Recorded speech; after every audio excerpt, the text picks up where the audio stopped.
Hey everyone, before we tackle the Nier raid, this video is sponsored by Dissidia Final Fantasy Opera Omnia. It's a free-to-play mobile game, and my personal favorite one at that. A turn-based marriage of Final Fantasy X and the Dissidia franchise that features over 140 free characters, an epic story with no pesky stamina systems to get in the way, and constant additions to both single-player and multiplayer content. It's currently in the midst of its spring campaign with huge login bonuses and a special beginner weapon banner that new players can use to really get a massive head start. This lasts until the 28th of April, and if that wasn't enough, Y'shtola's burst weapon, her most powerful weapon, is available until May 7th. So if you enjoy my content and you're looking to try out what is my favorite mobile game, check out the download link in the description. Support the channel and support the sponsor at the same time. Trust me, you've got a heck of a time ahead of you with this one. Now, with that, let's get to the video. Hey everyone, Mr. Happy here, and welcome to my guide to the Tower at Paradigm's Breach, the finale of the Nier collaboration raids. The gear from this 24-man is item level 520, as well as dropping minions, cosmetics, the usual. You get a coin that, alongside the coins from the other Nier raids, can be used to upgrade tombstone items. Now this guide is split between all the different bosses, so please use the timestamps in the description to skip to what you need. After entering the raid, you'll immediately encounter the first boss, the Knave of Hearts. Its room-wide AoE is Roar, and its tank buster is Magic Artillery Beta. This actually hits all 3 tanks with an AoE buster, so have them spread away from everyone and pop a cooldown. Oh, and you can fall off this platform. Knave's main mechanic is Colossal Impact. This will have the boss do one of 2 attacks depending on the animation. If it raises both of its fists, it will hit the side of the room relative to those fists, leaving the center safe. If it raises its face towards the platform, the middle will be hit, so you want to get to the sides instead. This will often be combined with the Replicate mechanic, which summons copies of the boss that mimic the original's attacks after a short delay. It doesn't always mimic them one for one, as they can use alternating versions of Colossal Impact, so you'll just need to see where is going to be safe. After the first Replicate, Knave will also start summoning spheroids that fire balls all around the arena you'll need to avoid. This is combined with other mechanics throughout the fight, such as Colossal Impact, so pay mind to the boss's cast bar while dodging these orbs. The first time though, it's just going to be some targeted AoEs on a bunch of players, which will also start being used alongside other mechanics later in the fight. The second major mechanic is Light Leap. This has the boss go untargetable for a brief moment and slam the arena on the east and west sides.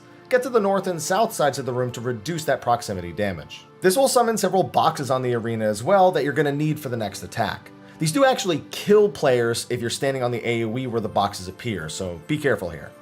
After replicating itself, the boss will prepare Lunge. This will knock you back from the direction the boss or clone is attacking from, so you just need to use the boxes to prevent yourself from being knocked off from both of these lunges. After the first lunge, another set of boxes will appear, so make sure you're paying attention to where the second set of boxes is.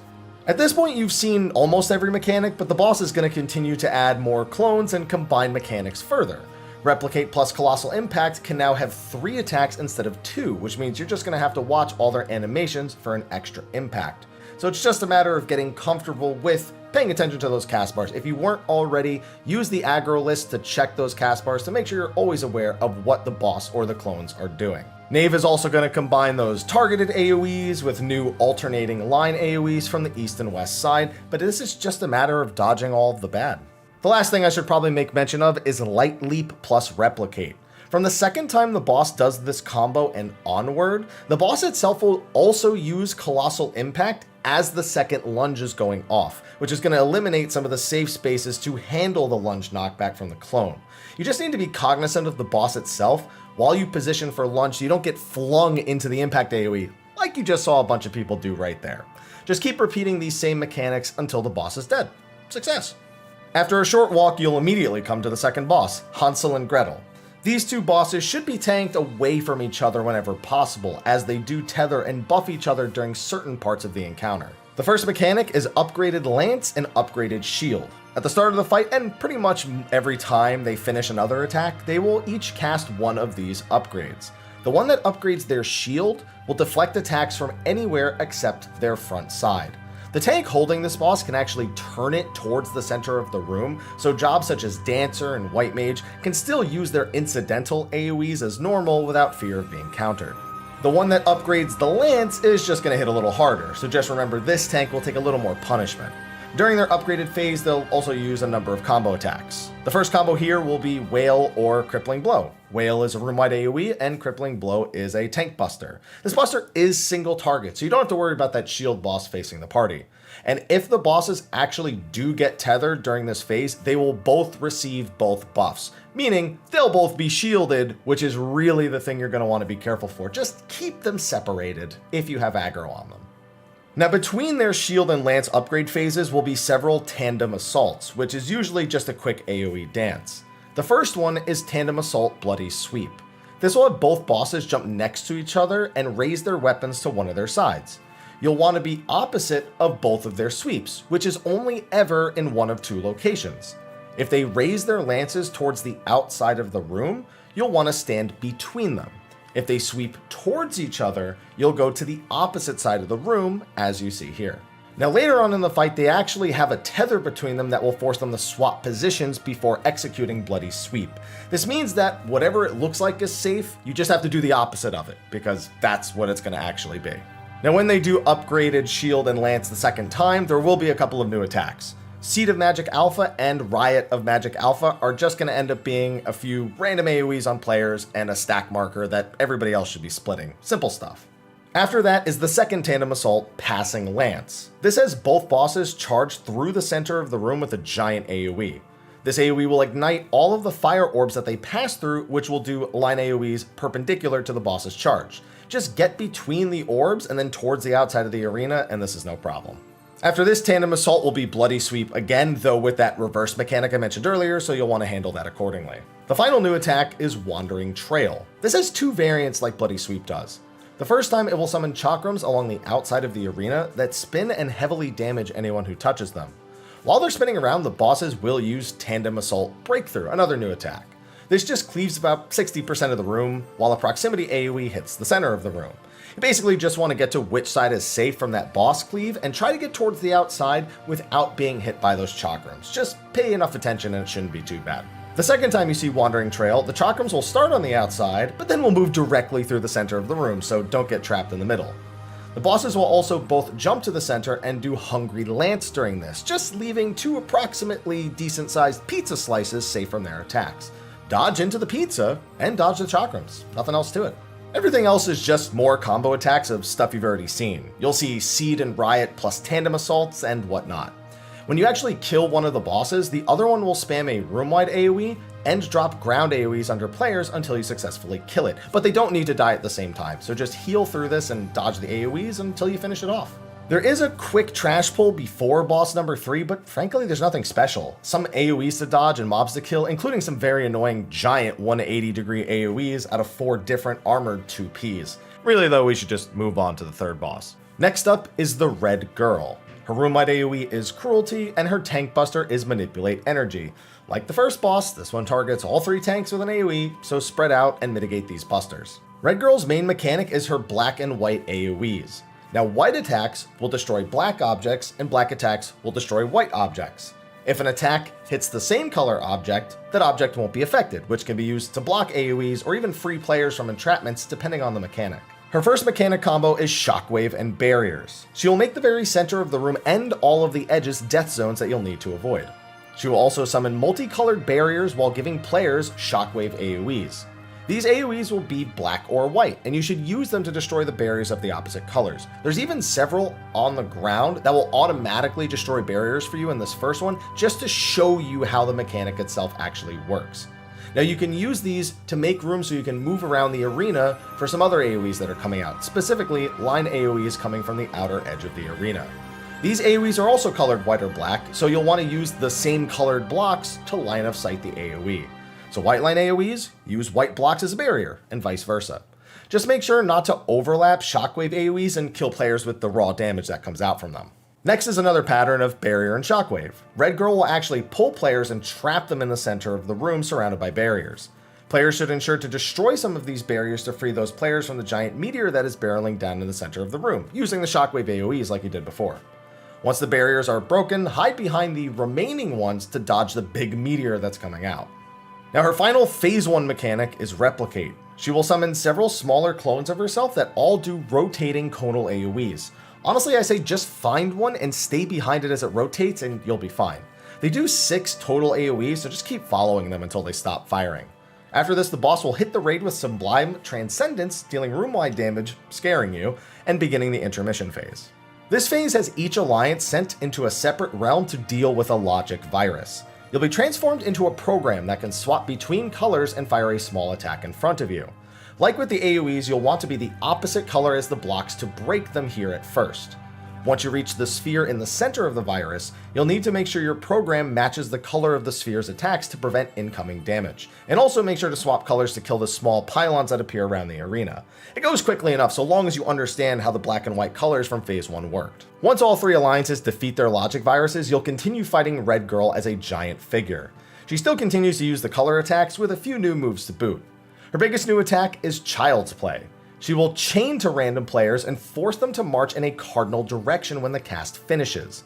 The direction you'll be forced to walk is actually shown by the arrows around her hand during the cast bar, so position yourself so that the march doesn't either send you into a death zone or the AoEs that she's placing on the ground at the same time.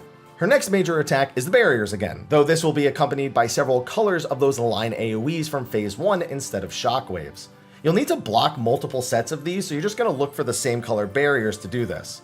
After 3 of these line AoEs come out, 2 meteors will rapidly approach the arena on opposite sides, 1 white and 1 black. You need to position in such a way that you are behind both a white and black barrier, normally looking something like the pattern you see in the footage on the screen right now. If you don't do this, you guessed it, you're dead.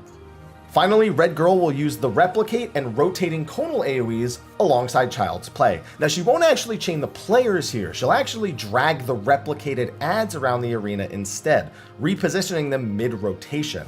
The idea here, though, is still the same. Find an ad, just follow it, even after it's dragged. So long as you keep track of the rotations, this shouldn't trip you up at all. From this point on, the fight repeats. There's a couple of different combos that come out, but if you keep a cool head and watch those meteors, you shouldn't have any trouble from this point on. Before the final boss, you'll be faced with a trash pull against 2 giant robots. Honestly, these mobs are almost like a light mode version of the first boss, except there's 2 of them. When they open their side hatches, they are doing flank AoEs, and when they empower their front claws, they're doing line AoEs right through the middle. It's exactly like Colossal Blow from the first boss. Universal Assault is a room-wide AoE that they'll also use in a kind of staggered fashion to give you time to heal between.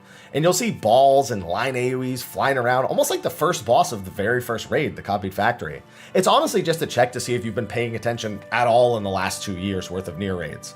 With that, on to the final boss. The final boss is split into 2 halves. It will start with the False Idol, who only has a few basic attacks. Screaming Score is a room-wide AoE, and Darker Note is a tank buster that, again, targets all 3 tanks with an AoE. Her first new attack is Made Magic. This summons an AoE wheel that spins either left or right. This will hit the side of the room the wheel is rotating towards with a big AoE, so just go opposite of that side. Then she uses Lighter Note. This actually places 3 AoEs that chase players for a brief moment before locking in place and then firing gradual moving AoEs in the directions the 2 arrows are facing. Now, it's easiest to try and just stack these all in the very middle and then move out of them once they activate. They don't actually do damage right away, so you do have a moment to move before they'll actually kill anybody. If they're all aiming east, west, north, south, then all the corners become open regardless of the pattern you get with Lighter Note. But I also know that the Duty Finder will almost never achieve this, so you're just going to have to spin your camera and keep an eye on where they're all being placed and get out of the way. Next up is Rhythm Rings. This summons several rings along the north side of the room with orbs that slowly float down over them, a lot like the last boss in Mount Gulg. When the orbs hit the center of the rings, they will fire a line AoE. Just make sure not to be in front of rings with orbs approaching them and you're good. Now the boss is going to start to combine mechanics after this, but when she hits 50%, which probably won't take very long, she will transition into her second form. This will give the raid a checkpoint, so if you wipe, you'll actually start from this new form instead. The second form is her Inflorescence. It does borrow a few attacks from the previous phases, but has quite a few new ones as well. Pervasion is up first. This will cause the floor to become transparent and reveal a giant building underneath the arena. When the building's AoE finishes counting down, it will rapidly raise and hit anyone in its range, knocking them up and killing them by sending them off the edge of the arena. Just look down and move. That's all. Next is Recreate Signals and Mixed Signals. Now Recreate Signals is just going to summon a bunch of train tracks and a bunch of stoplights along the edge of the arena. Mixed Signals will turn some of those stoplights to go, and some of them to stop. Just stand on the tracks with a stop signal and you're done. Next will be Lighter Note, Screaming Score, and Darker Note, all of which function exactly the same as the first form. Then there's going to be Heavy Arms, which will encase her arms in rock and she'll do one of two attacks. If she raises these arms to her side, you'll want to stand in front or behind the boss for safety.